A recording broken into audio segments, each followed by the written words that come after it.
Chavos was born in the year 1838. He is Muriel and Conocataco Chavos' only child.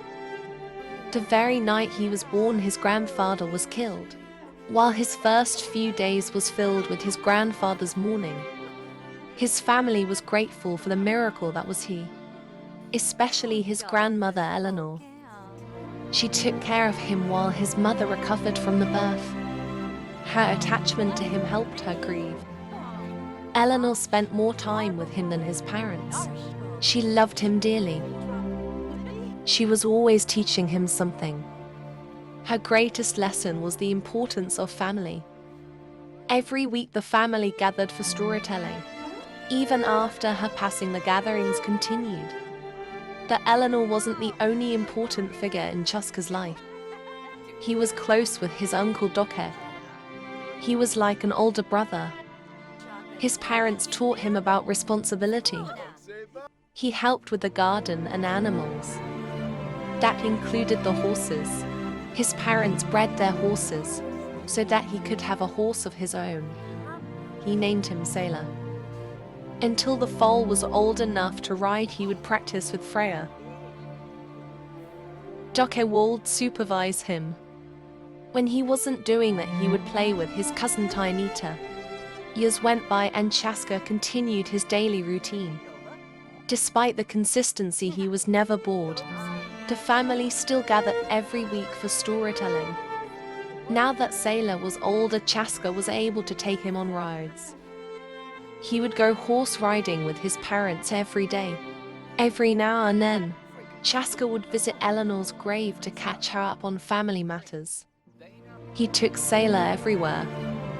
One day while he was out, he noticed a girl. She was incredibly beautiful. She noticed him too. They started talking. Her name was Julie. She admired his horse. The more they spoke, the more he liked her. Her feelings were mutual, so they scheduled a date. While they were talking, they were noticed by someone. The old man yelled at her about being unfaithful to him. Then, he took her away. Later that night, Chaska returned to the place he had first seen her. That was when she told him everything. The man who was with her was her husband, who she was forced to marry at just 15. He treated her poorly. Chaska promised to protect her, thus beginning an affair between them. Whenever her husband was away, they would spend time together. Sometimes she would visit his house. Sometimes he'd visit her and find the marks her husband left. When Julie announced that she was pregnant, Chaska thought it was over for them, but Julie promised that nothing would change. He was relieved to hear that from her, that he was concerned on how they would make it work. She knew it'd be unsafe for him to come over, so she promised she would visit him whenever she could. She did just that. Every few weeks she would come over to spend time with him. They made it work and were very happy.